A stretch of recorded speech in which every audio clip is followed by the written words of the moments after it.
Welcome, everybody. We made it to week 7. Week 7 of 12, which means that this week we have a lesson. Next week we'll have another lesson. And then the following week, in other words, 2 weeks from today, will be another workshop session where those of you that are ready to share work can share it with the rest of the class and get feedback from not just me, but your compañeros in poetry. So yeah, just, a little heads up, kind of prepare you for that. And yeah, it's good to have everybody here with us tonight.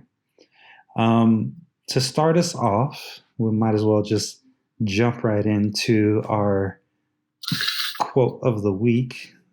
And if you downloaded the handout, you'll see that this week our quote comes from John Steinbeck.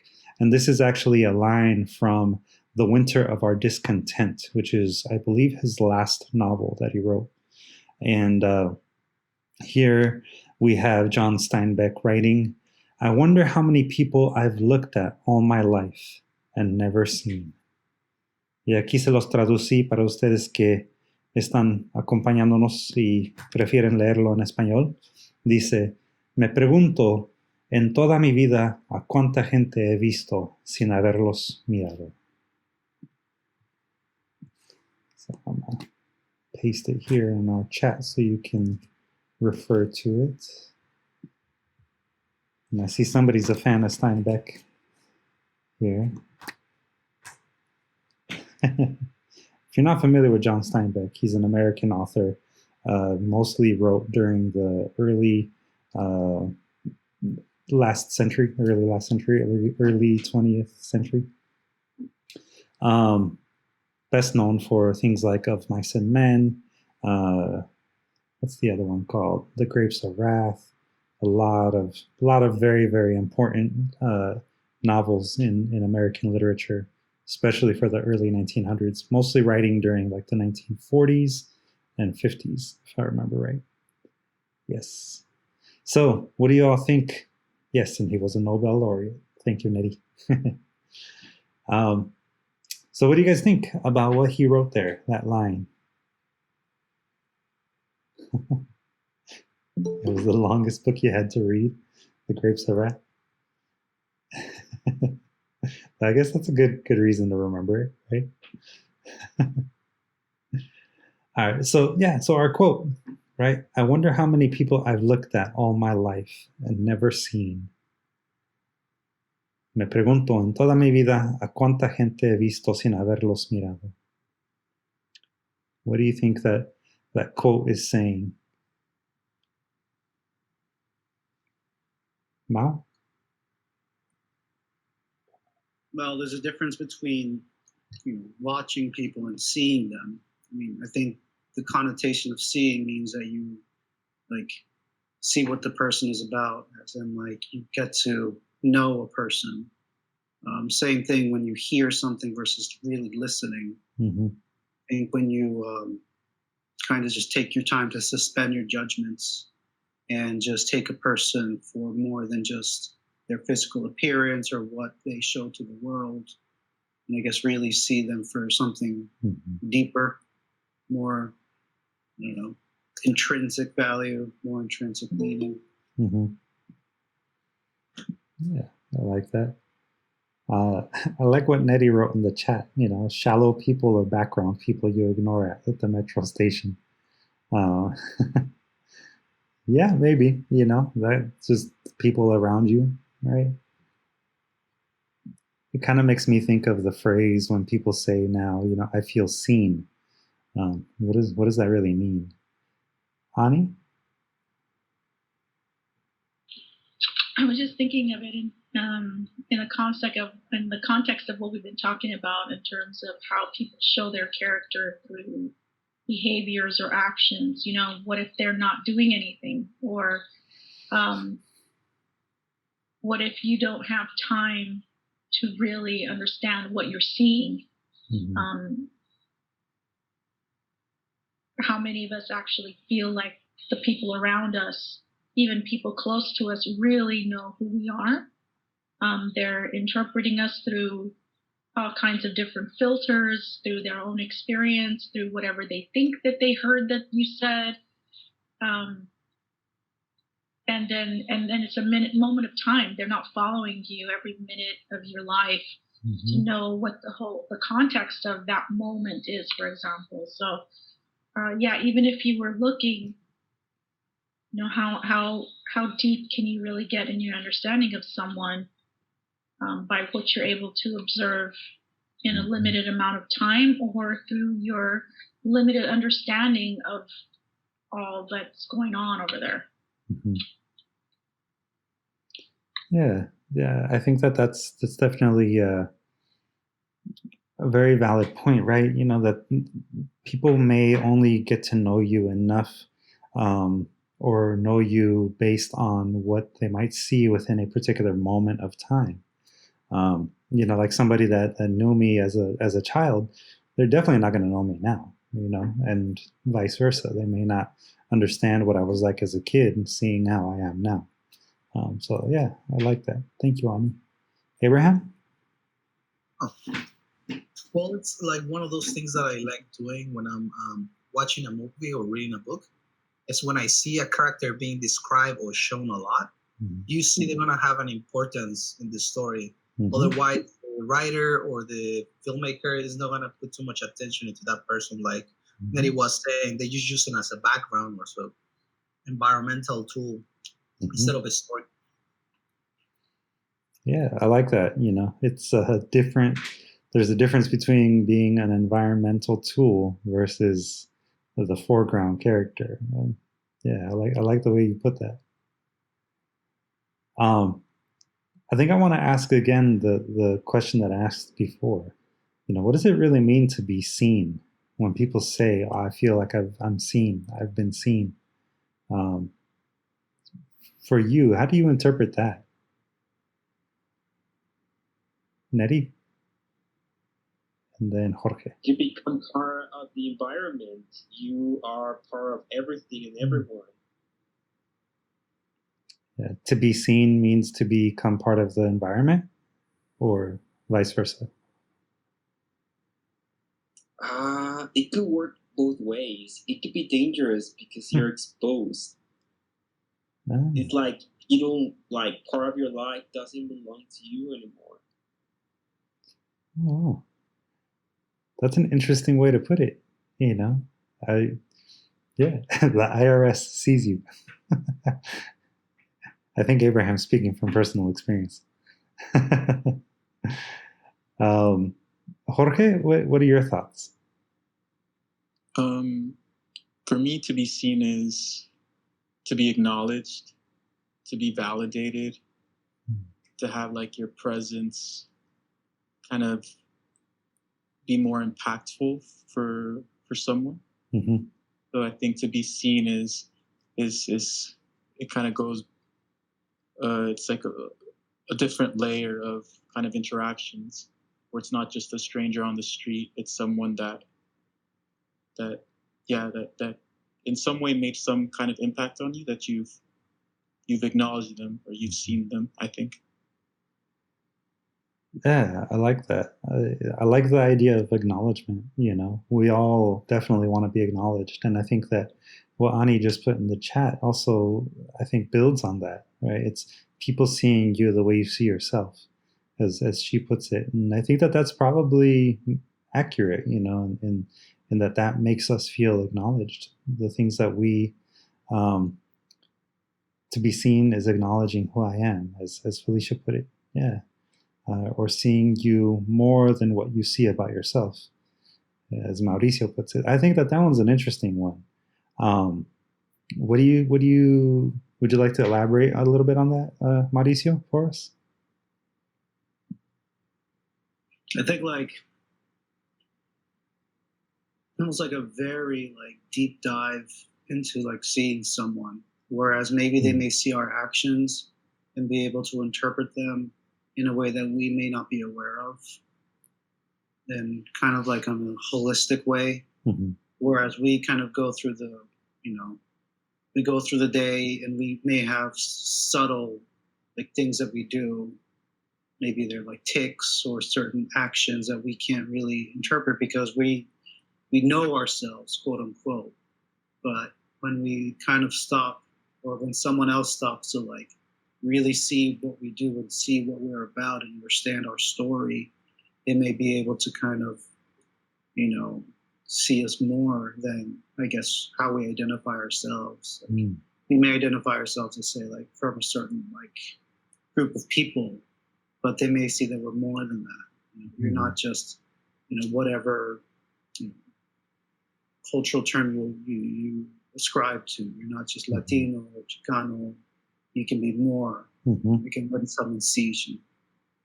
Maybe you're a survivor of abuse, or maybe you are a victim of it, and maybe those actions come about that you can't interpret, but someone else may be able to recognize and see that in you.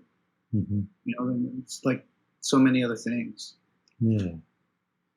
I dig that, man. I dig that a lot, actually, because it really makes me think a lot about part of my motivations for picking the reading that I chose for today. And I think that well, let's just look at the handout again real quick, because I want to make sure that we are all on the same page when we talk about characterization and really one of the things that I feel like I've been trying to hammer home a lot this series. So here we have again, just like every week this past several weeks, the definition of characterization, which number one, the one that most people are familiar with, it's the creation or construction of a fictional character. But my favorite definition of characterization is this: a description of the distinctive nature or features of someone or something, right? And really looking at the distinctive nature. I think that right there, the distinctive nature, to describe the distinctive nature, the thing that sets something unique, or a person sets them as unique in comparison to others, is really important. And I think that that's really important when it comes to storytelling and to poetry, because even though every person is unique, we all share in some of those same features that we have as just human beings.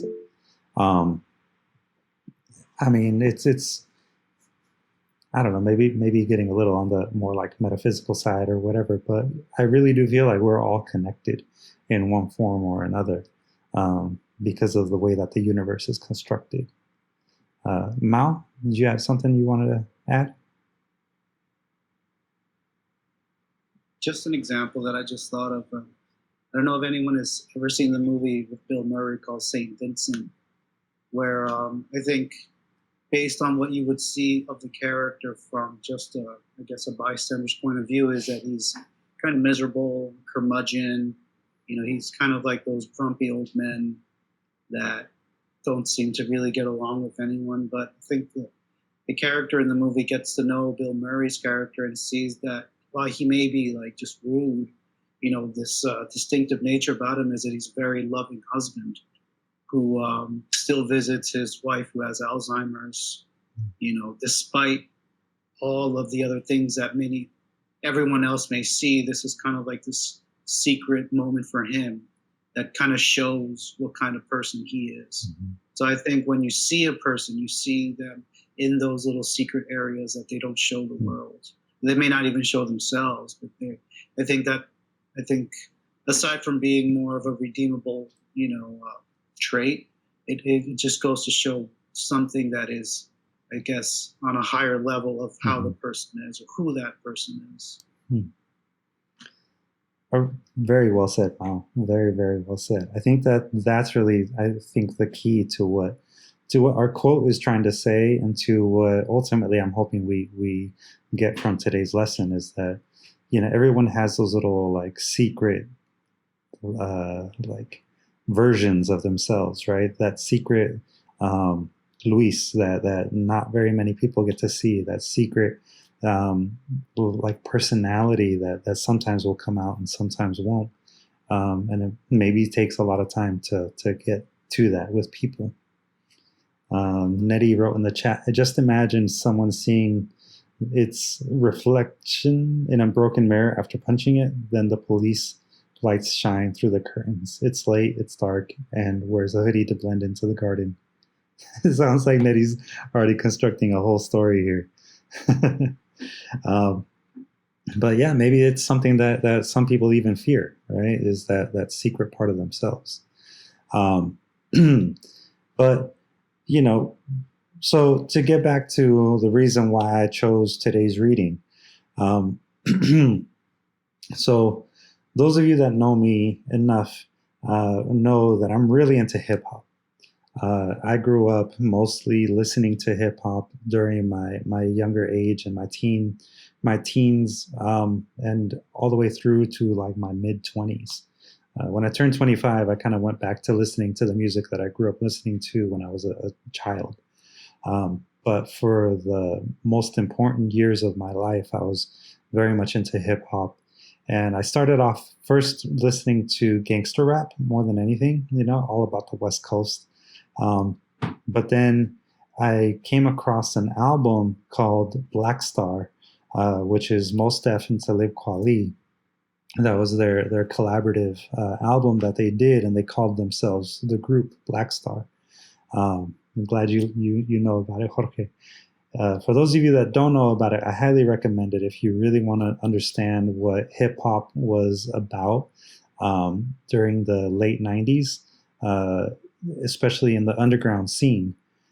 Now, the one song in particular off of that album is called Respiration. And that song, when I first heard it, it was the first time that I ever heard, aside from Cypress Hill, it was the first time that I had ever heard anybody use Spanish in an album, in a song, and especially in a song that was very poetic. One rapper in particular that really stood out to me in that song was Common. Now, most people might know Common now as an actor or as a person that does voiceovers, but he, especially in the 90s, was a very large figure in underground hip hop. And the song that we're going to actually be dissecting today is one of his songs. And, when I first heard this song in particular, I actually felt very seen. Common was the very first rapper that I ever listened to that actually made me feel like there was somebody else out there that knew what I was going through, that knew what my personality was like, that knew what it was like for me growing up. And so listening to this particular song for the very first time, the one that we're going to listen to today, it was kind of like a revelation. And it was the first time that I had ever heard personally a song that used personification as masterfully as it was used in this song. So for a better explanation of what personification is, and just to make sure that everybody understands it as a rhetorical device, personification, aquí tienen la definición de personificación, y la mayoría de gente yo creo que sí saben o entienden lo que significa personificación. Personification is something that I think gets used a lot in literature, and sometimes we do it without really realizing it. But anyways, the definition is the attribution of human nature or character to animals, inanimate objects, or abstract notions, especially as a rhetorical figure. The second definition is the representation of a thing or abstraction in the form of a person, as in art. And then third, the person or thing embodying a quality or the like, an embodiment or incarnation. A lot of times you'll hear people say something like, oh, he's the personification of justice. It's like saying that person exemplifies the idea of justice. Pero en particular, cuando se trata de la canción que vamos a escuchar, esta definición, la segunda definición, es lo que de verdad nos estamos viendo en acción. the representation of a thing or abstraction in the form of a person is really the type of personification that we're going to see today in the song that we're going to look at. There's a lot of examples out there of excellent uses of personification. But the reason why I chose this song, aside from loving this song, is that it also really characterizes the character that we're going to be learning about through the song. So, does anybody have any questions before we actually listen to the song? Any questions about characterization or personification so far? I have a quick one. Yeah. So, would you consider personification when you maybe describe, say, like weather as, say, a woman, or even like the sun with like physical qualities, like human qualities? Yes. Yeah, ultimately personification is any use of the human form to describe something that is not human, right? So, I mean, we might do it every day when we're talking about like our pets, for example. If I'm talking about Scout, the puppy that has been an asshole these last couple days because of her teething, I still say "Ay, mi chiquita," or it's all right. Like, I'll talk to her as if she were human, and so there's like some sort of passive personification happening. But a better example might actually be for those of you that were able to listen in on Miss Luce share her poem a few weeks ago about her house. Miss Luce spoke about her house in a way that made it sound like a person. And so that was personification. That was an excellent example of personification. So yeah, hopefully that makes sense. It is more for inanimate objects. It's a combination, right? It can be, inanimate objects, or it can be animals. Animals can be personified, and also ideas, right? So an abstract idea. Or when people talk about their cars, which a car would be an inanimate object. But like, an animal can be given, the qualities of a human. You can talk about an animal using human characteristics. So yeah, just to be clear, right? Personification is either animals, inanimate objects, or ideas, abstract notions. And I'm glad that Felicia enjoyed the house poem. So there you go, Miss Lucy, you got another fan. Disney is the master at that, for sure, Abraham. All right, so for those of you that downloaded the handout, you can follow along with the lyrics. También traducir las letras de la canción para que puedan por lo menos leerlo. But we're going to listen to the song now. I already have it all queued up for us. Hopefully we don't have any kind of ads. But here is I Used to Love Her. All right. So hopefully you all were able to hear the song well. It looks like Abraham might have had a little bit of an echo. It's kind of one of the unfortunate things about trying to project videos through Google Meet. But yeah, what'd y'all think? I see San Juanita laughing. That's how I know I'm way too old. Why is that? Like, this is not, I'm sorry. I was like, this is not my type. This is not my style. That's why. Oh, that's fine. The language, and that's why I'm telling you, I'm too old. It's not a new song either. The language and the... this is the music that I told my kids, turn off your radio. Honestly, my kids... That's my 22-year-old. Are you 22? I'm not 22, but I'm sorry. Please, this is supposed to educate me. I know there's every kind of music. I don't. But it's just, I was just laughing. I'm like, my goodness. Mhm. And then I printed this. I saw exactly what was there in the song. Mhm. So, oh my goodness. Yeah, well, I'm glad that you had at least reference. Not that for you, no, but that's the kind of music you like. Yeah. But I'm an educator. I'm an educator, and I'm a mom.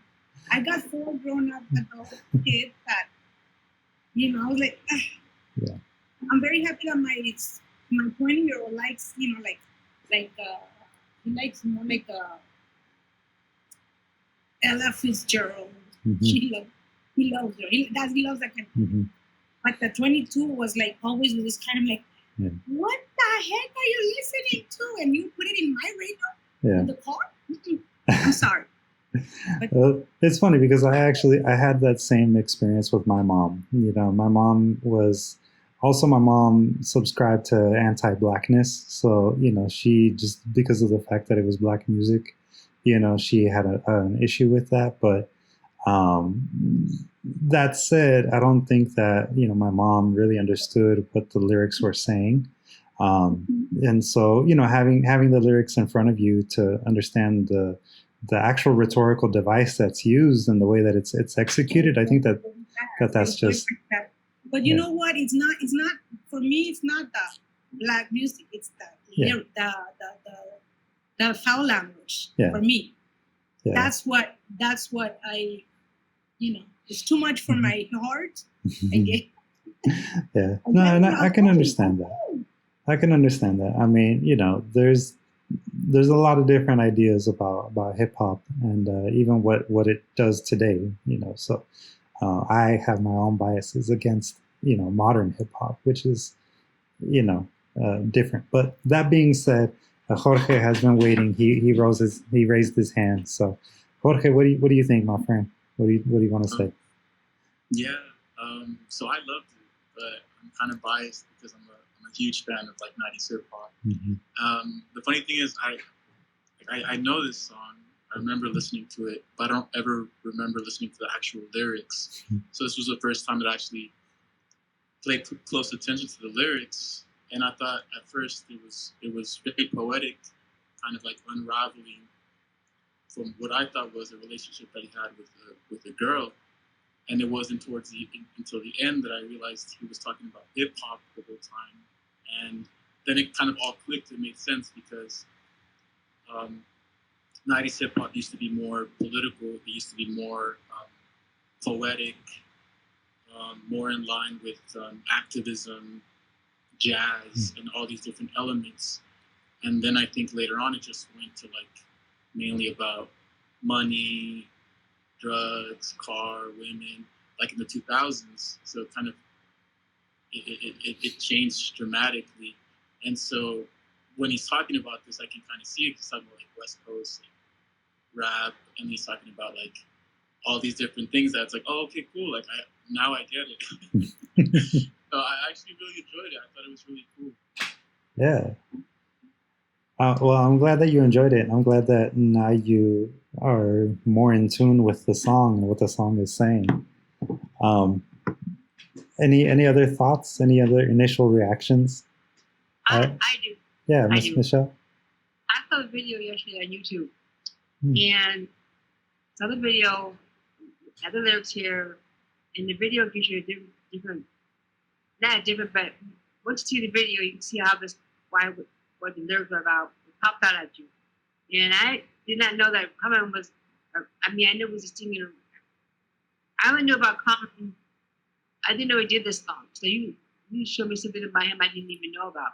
But I know him about Common. He did the song with John Legend, the movie Selma. Mm-hmm. I forgot the song, but it won an Academy Award. Mm-hmm. When it came out, he and John Legend did a song about Martin Luther King and Selma. It was excellent. I like the song. It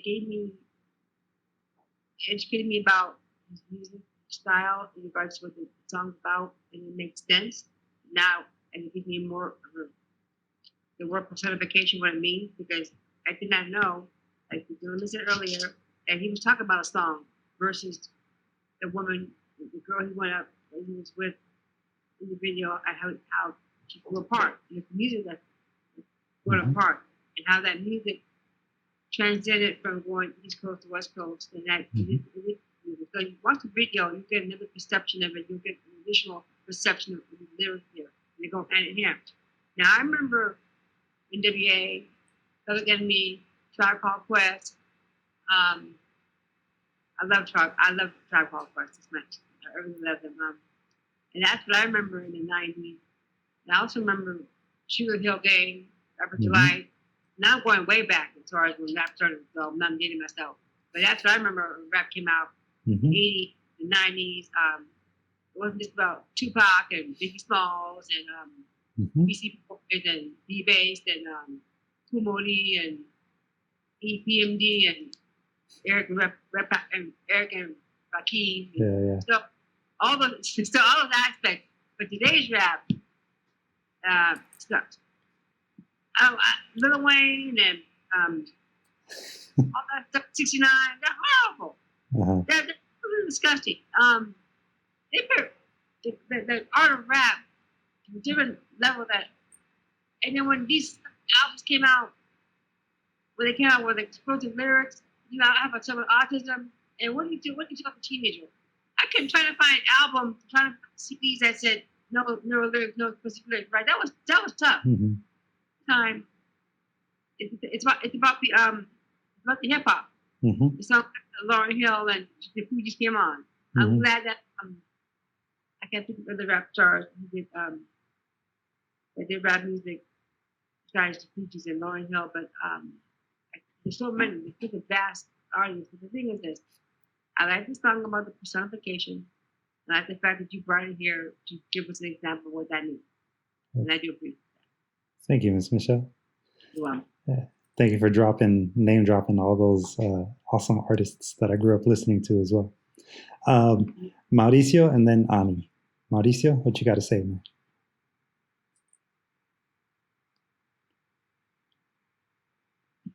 Yeah, I think you just proved your point, Luis, about like the way that we saw. Oh, you froze, man.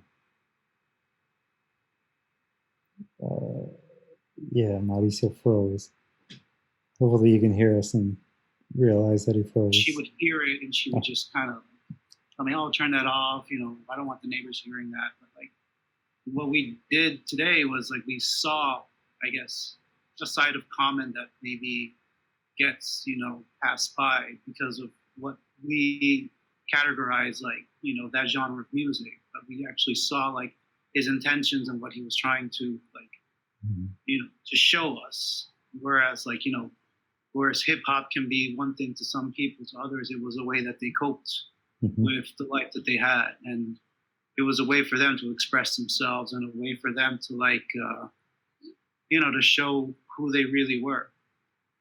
And hip hop for me was also like a way for me to be understood as well. Really like seeing that method like done so well, like it's really done in a lot of different songs in hip hop. Like one that I thought of, it's not as old as the song. It's by Immortal Technique. It's called I think it's called Dance to the Devil or something along those lines. But it goes a darker route. But the point of the song is he's talking about basically the and how they were essentially like raping, you know, the idea of hip hop that used to be this way of giving back to people.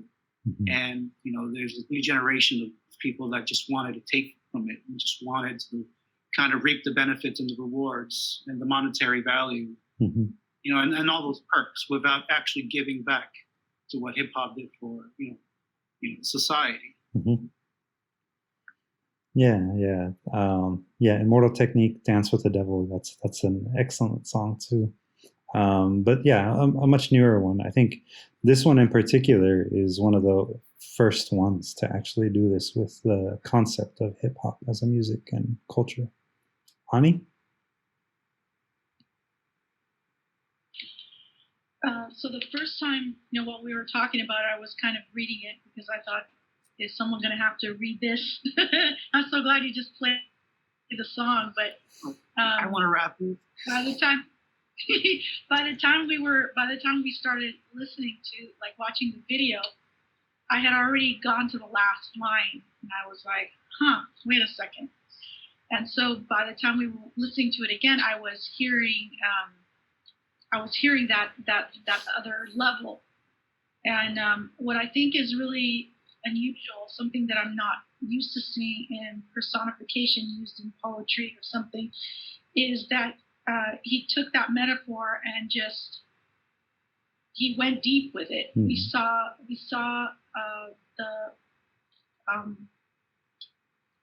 what was being personified change, but still staying within the same image. So it was really unusual, and how he found those elements that could that normally relate to a human being could be used and said in a way that described, in such a cool way what's actually happening with the subject of the song.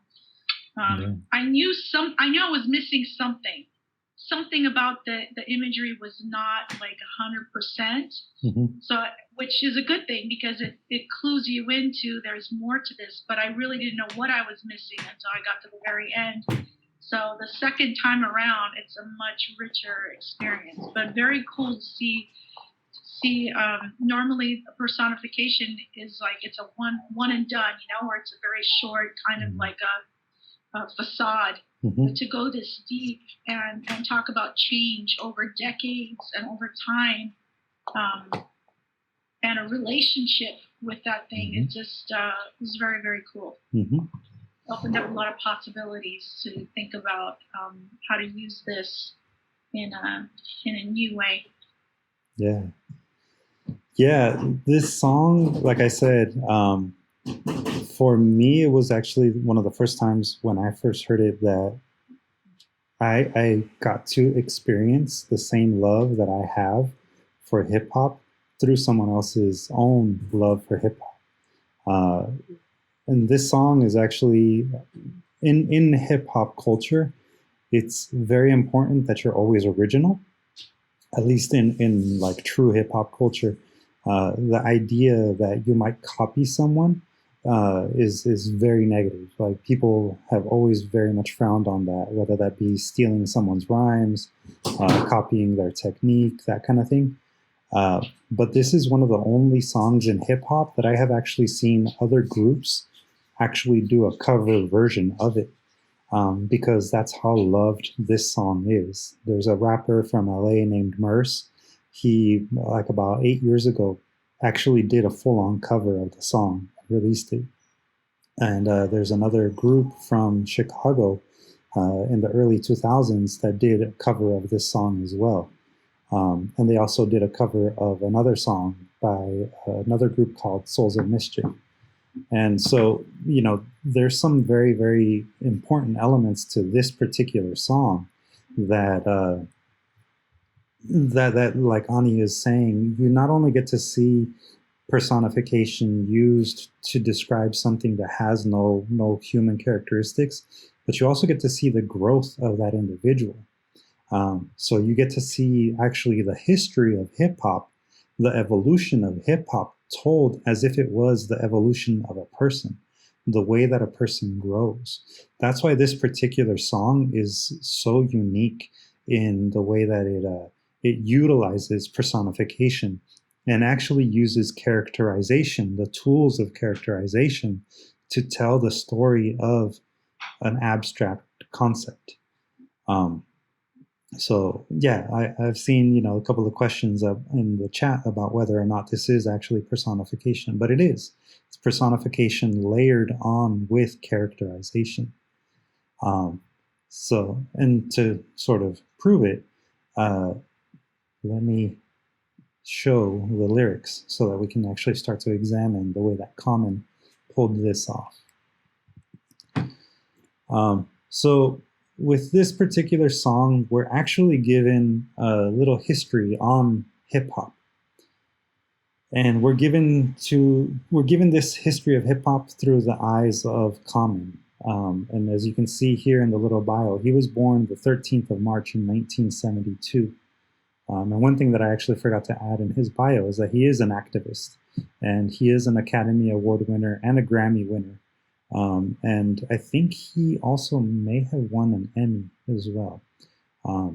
But anyway, that being said, knowing more or less his age, being born in the early 70s, we would know, if you know the history of hip hop, that he was born right at the very beginning of the evolution of hip hop. So here in the first verse, he says, "I met this girl when I was 10 years old."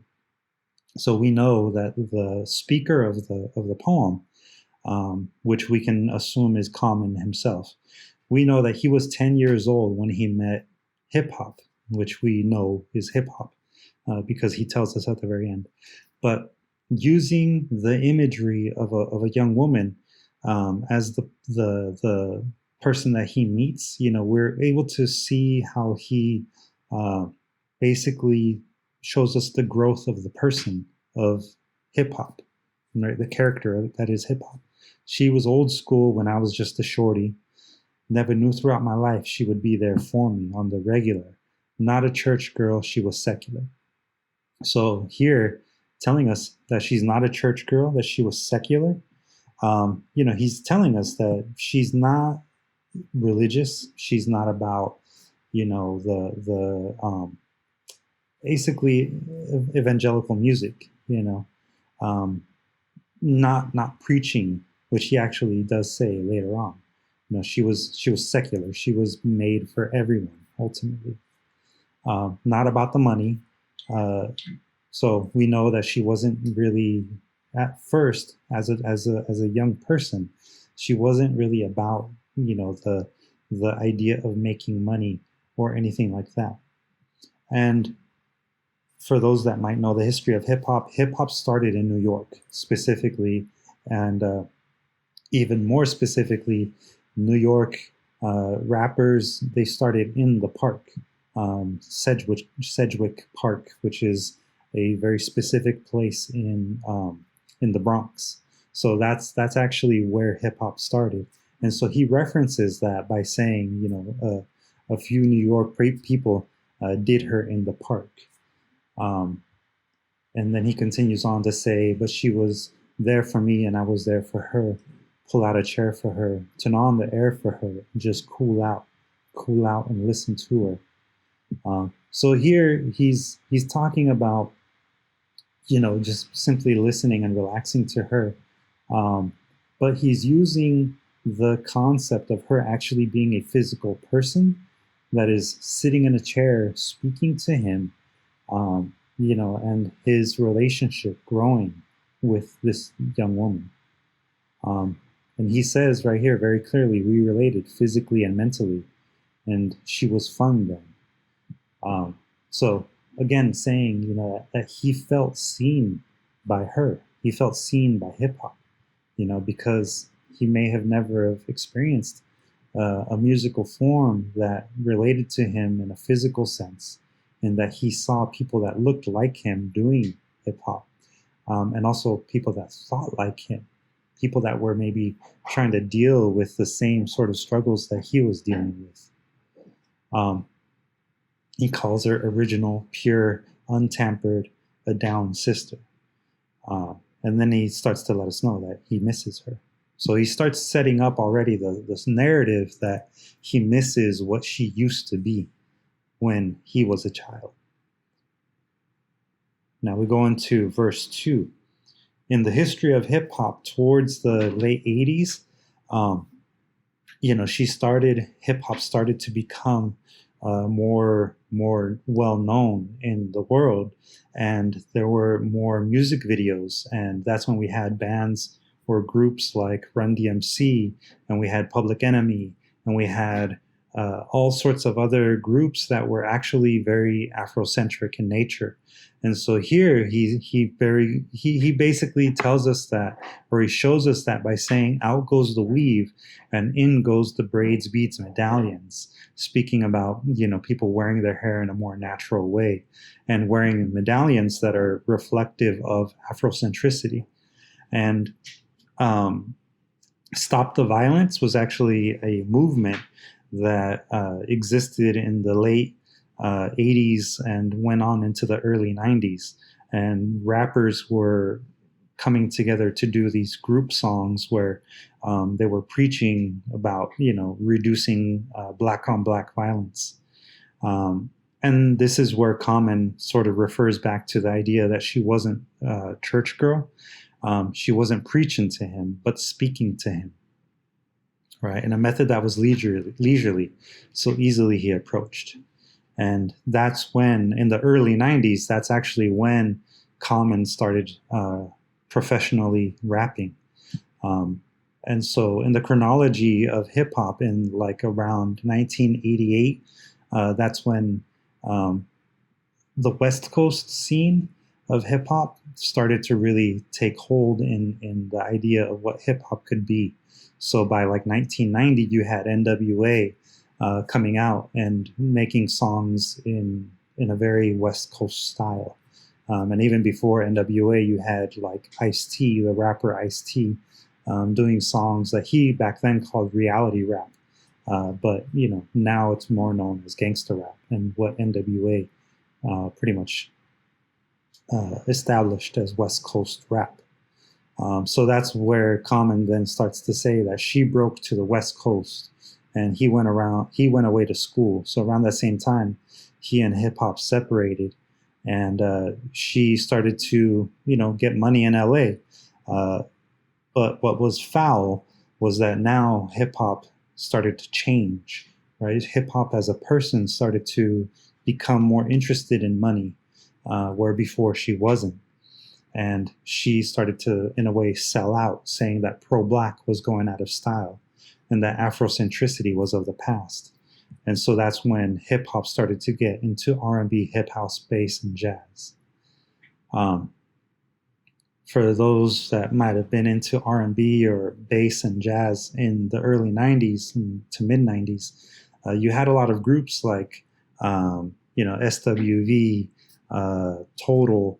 You had groups that predated Beyonce and all of those groups of the late 90s, early 2000s that were incorporating hip hop into their music for the very first time. Even Michael Jackson, in the early 90s had songs that featured rappers in certain sections of his songs. So here in verse 2, we start to see Common saying, that she was growing and that he was okay with that because she was becoming well-rounded.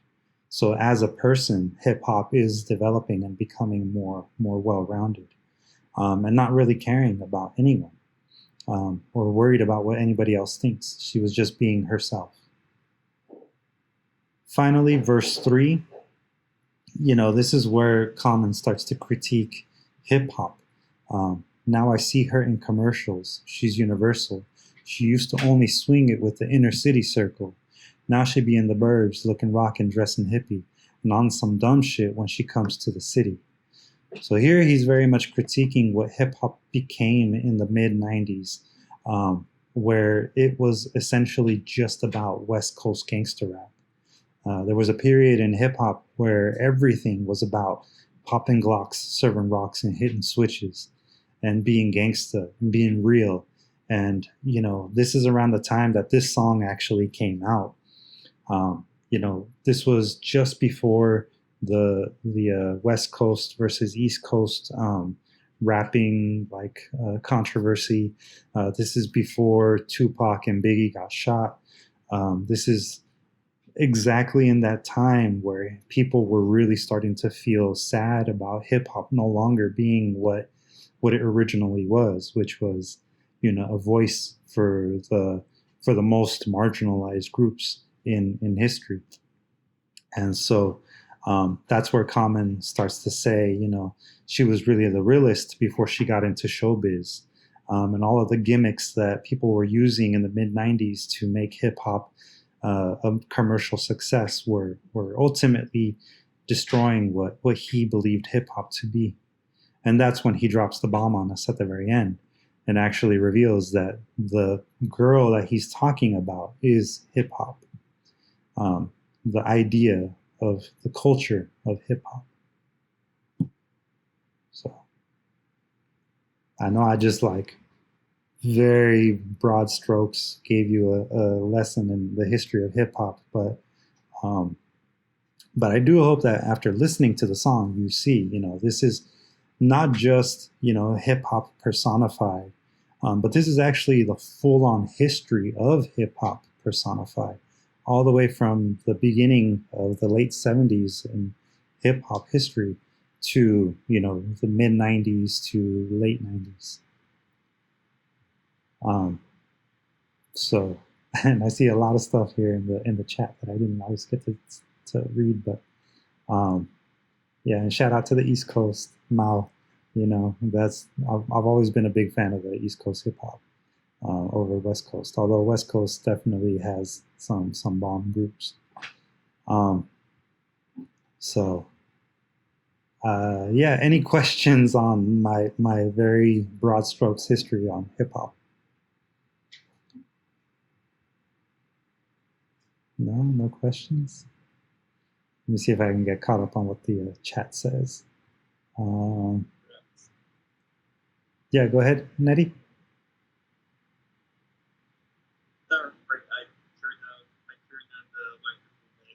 Oh. Yeah. Nikolai there actually in the chat wrote self-destruction. You're heading for self-destruction. If I remember right, that's actually the hook from the Stop the Violence song that came out back in, I think, 1990 or something like that. Yeah, Mauricio's right. Common without saying it, was saying that hip hop was beginning to sell out during that gangster rap period of hip hop, and it is a common theme for Common. It is a theme that he explores a lot in his music. Over his musical career, Common did and has continued to actually critique hip hop and what it represents now.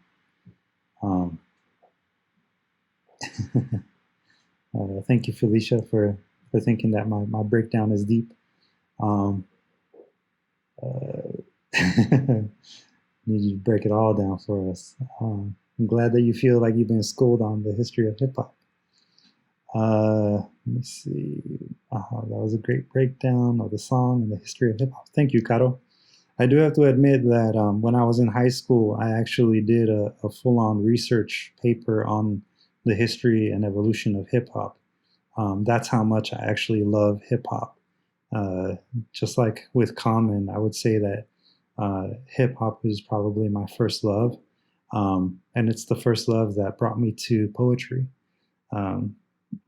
Before I became a poet, I considered myself a rapper. So, that was definitely the impetus for me becoming the literary person that I am now. No, Tina, we're not going to make a rap song. That's not the assignment. But if you want to test yourself as a lyricist, you're more than welcome to. Let's see. Jorge's asking if we're going to listen to the lyrics from Gangstar. Maybe at some point, maybe in another series, we might explore Gangstar. DJ Premier and Guru definitely have some really good songs.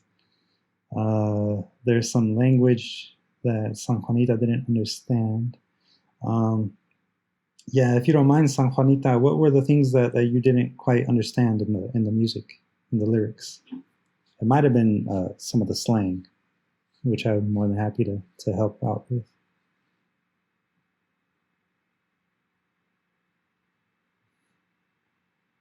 I think I'd rather stay with a corrido.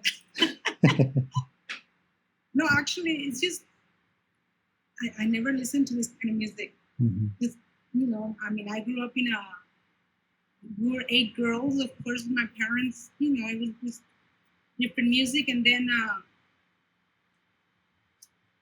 then I moved here to have my kids and overprotective mom and their music likes and, their choices. But the thing is that when I heard, I printed it, but I didn't read it. And I mean, I was having a hard time keeping up. And then every time I caught up, there was like a big bad word. And like, oh my, so I didn't have time. Maybe the way you did it, when you went over it, then I understood it, It made more sense when you went over it. But me, this is the first time I hear it. First time I see it, first time I read it. But all I could hear and I could just picture my son, with all this kind of music in my car, when we're driving, and he's like trying to play, and and we're fighting over the part music, right? But again, I just have that concept. But honestly, the slang I couldn't understand. It was just going too fast, and I guess that's why I didn't take time to actually look at it. Of course, as an educator, if I have to analyze poetry, and of course I would. But then I would have a hard time seeing it. I thought it was actually about a girl. I'm like, what the heck are they talking about in here? Yeah. So that was my reaction. Like I said, I guess I sounded like my grandmother. We always kept songs that were not sounding, respectful away from my grandmother. So that's how I felt. I felt, oh my goodness, too many bad words in one song. And then I didn't even understand, what was being said. I could just see the bad words. So I apologize for reacting like that. But, since I'm not used to that, the music, the lyrics, it's like when I had somebody visit from Kiribati, and we had salsa playing in my house, and it was just sitting there, like he doesn't know anything about salsa, right? And I said, let's find your music. What kind of music do you play? And he started, and then all the lyrics. I was like, so that's how I felt. I don't know too much about that music, the hip hop music, especially with all these bad words and it's not that I don't say bad words, but not like every other word, Yeah. But yeah, that's what I didn't understand. You said the slang. I was just like scandalized with the language and the language mostly, I guess. Yeah. Well, yeah. So good job in analyzing it. Well, thank you. Thank you. So in the history of hip hop, the original rappers, the ones that first started actually putting out albums, they didn't cuss because of the FCC guidelines. But then they soon realized that it didn't matter because you could still cuss and put albums out when they realized that comedians were doing that since forever. And so rappers like Grandmaster Flash and the Furious Five, for example, they were one of the first rap groups that actually put out an album, and their first single, The Message, was very much about the strife that people in New York were living through during the recession of the early 80s and the late 70s. And, the anger that people felt ultimately led to them starting to use curse words in their rhymes. And that's been one of the critiques of hip hop from the very beginning, because, people feel like if you're going to have a message, why use curse words? Especially if it's a message about positivity, why why call women bitches and why, refer to yourself as the N-word. But when you really look at this song in particular, there aren't very many curse words, as Caro was saying in the chat. Number one. Number two,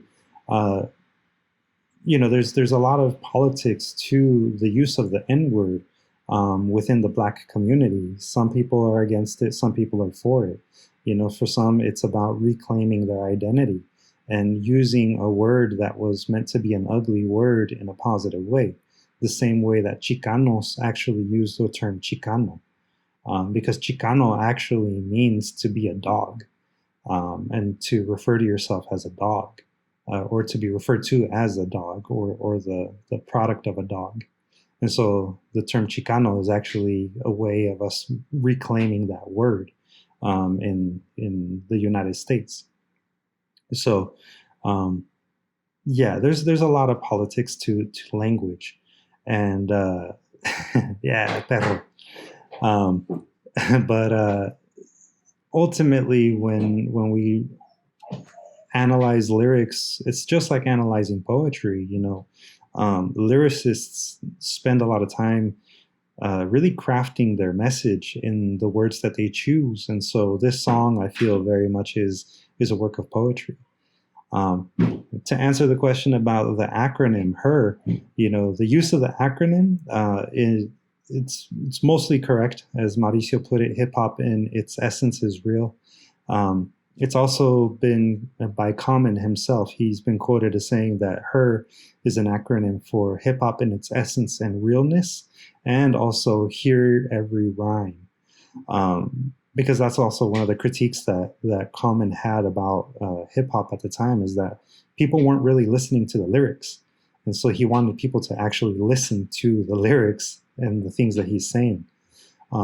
And the fact that, for most of you listening to the song, you thought that he was talking about a young woman throughout the entire song, really speaks to his ability to properly personify the idea, the culture of hip hop throughout the entire thing, until at the very end he reveals that who he's talking about is hip hop. Hip hop, which is not a person. Hip hop is an abstract concept. So yeah, I'm glad that y'all feel that this is a good example of personification. But more than anything, like I wanted to really express, is that this is not just personification, but characterization in combination with personification, because he uses actually the history of hip hop to show us the evolution of a person. So, he takes every component of the historical movements in hip hop to show them as the personal growth of a person from one age to, like, let's say from their preteen age to their teenage to their mid-20s, on to eventually what might become like their 30s, 40s, and 50s. Hip hop is now about 50 years old. 40 years old, excuse me, like 40, depending on when you want to establish the beginning of hip hop. The first hip hop records came out in the late 70s, but hip hop as a culture started actually in the 60s, like in 1969, if I remember correctly. So yeah, it's definitely, one of those things where hip hop has grown as the people that created hip hop have grown. I feel like I've been talking a lot. Does anybody have any other questions or comments in regards to our breakdown, our analysis of I Used to Love Her? Big question. What is your street name for rapping? You've asked this so many times, man. Every time that I have mentioned that I wanted to be a rapper first. Y'all already know, especially those of you that follow me on social media. It's Stymie Love. Stymie Love 1. Charlie. You do that? What is that? You do that? You do have a channel Oh, I don't have a channel. Well, we have a YouTube channel for DSTL Arts, but I said Chale. Luis, if you would have, I would have never guessed that about you. Not that it's anything bad, but see how we're talking about characterization. Mm-hmm. That would not be something I would not characterize it like that. I don't know. That's not interesting. Again, Yeah, that's interesting. Then. You fell down a notch. You fell off your pedestal. You can't see it the same way now. You ruined it. No, it's not bad. It's not bad. But I'm just, I don't know. You know, sometimes the way we say things, our beliefs and all of that, they characterize us, you know? Mm-hmm. And so just because who's asking about your street name or what is it? Yeah. Is that call it your street name? I mean, street name, rapper name, you know, it's actually my tagger name. When I used to be into graffiti, that's what I used to tag. That was one of the many names that I used. You know, I mean, I was full into hip hop culture. Like, if it wasn't for the fact that I'm overweight and have always had issues with my knees, I would have been a breakdancer too. And if I had access to, you know, DJ equipment, I would have been a DJ. I mean, I actually, when I first moved to LA, I was on a radio program, and I had my own radio program, and I was DJ Stymie Love. And, you know, that I would play, one week I would play hip hop, the other week I would play corridos and banda. So, like, you know, I would alternate back and forth, basically just saying, you know, I love all types of music, and, you know, soul music, reggae. You know, last week I was listening to all of my old school soul and R&B and funk music. This week I've been into returning back to hip hop. And, you know, I'm into like, you know, Caifanes, Jaguares, Enanitos Verdes, you know, so like rock en español, and Ramón Ayala, Los Regleros del Norte. I mean, if you were to see my music library, it would be overwhelming. So, yeah. Just. Oh, I'm sorry. I didn't realize I'm saying the name for Mauricio. Malicious intent. So what's your name, Luis? What was your name again? Stymie Love 1. STIMEYLUV number 1. Stymie Love 1. Yeah. Okay, let me turn off my microphone. It's all good. Luis, I feel like, I mean, I've known that you love hip hop, mm-hmm. but I feel like, you know, you've proven your case of this class, you know, using yourself as a case study. And now we see you like in a different light, you know, because of like how much hip hop has helped you and how you kind of like transmuted that into poetry and mm-hmm. becoming this person that helps others speak their truth through poetry and through words. And, you know, you're just kind of like doing hip hop honor in that sense, you know. I appreciate you.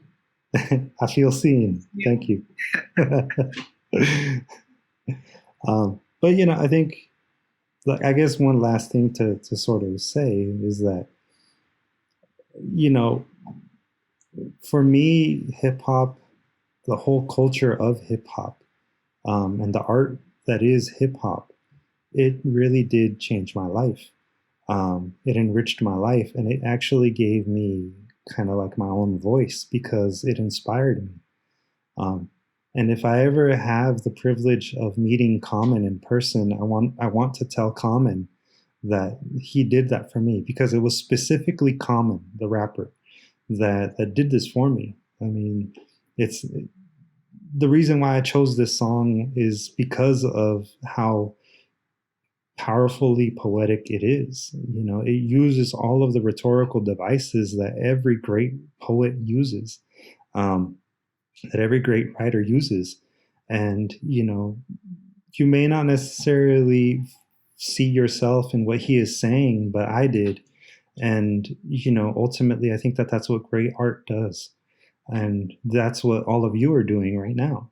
in all of your writing, there is going to be someone out there that will feel seen by the work that you do, by the work that you publish. It could be something as mundane as, writing about, the ocean, but it'll speak to a person's mind and heart. And so, I want to obviously remind you all that is the power that you have as poets, as writers. And, this is just a small, I guess, introduction to the type of poetry that inspires me. And I hope that it inspires you, even if it's not something, like I said, that totally speaks to you. I do hope that it inspires you in seeing that everyone is capable of doing this. True art does that, as Abraham says. So, any last questions or comments before I let y'all know what you're going to do this week? When are you dropping your album?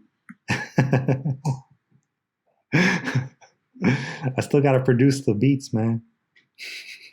Mixtape. I'm going to get 5 mics on the source, son. Love Notes, the mixtape. Love Notes, the mixtape. That might be a completely different one. Ani's already got hers. So I say we support Ani and get her album first. All right. Oh, a fun little side note. I actually, the Conchas tour, I like that.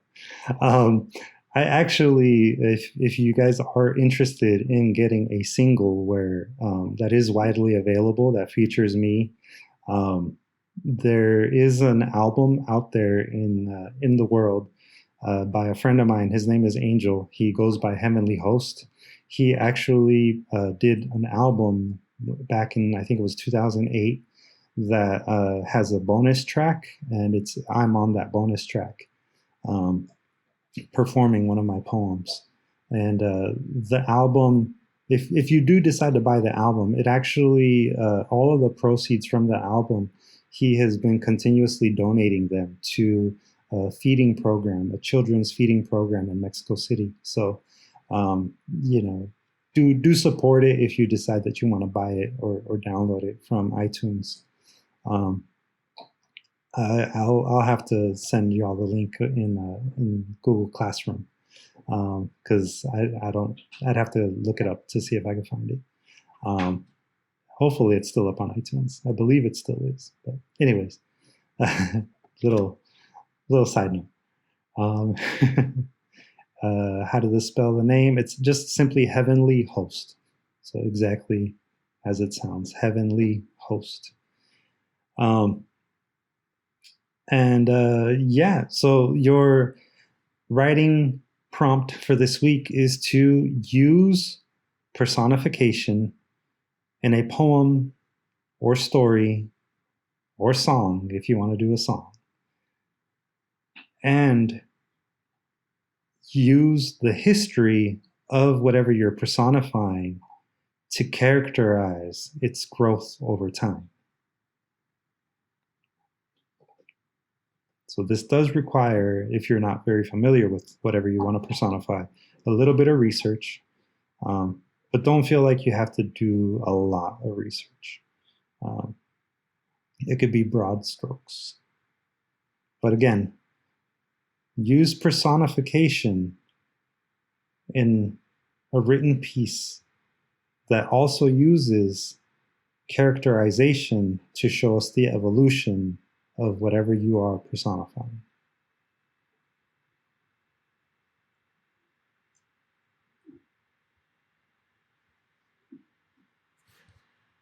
Yeah, either poetry, short story, if it works better for you that way. Like Common did. Yes, Tina.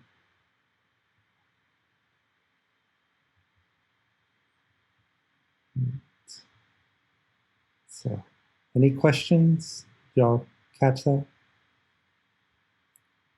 Usando personificación, quiero que me enseñen la evolución a través de caracterización de la idea cual están personificando.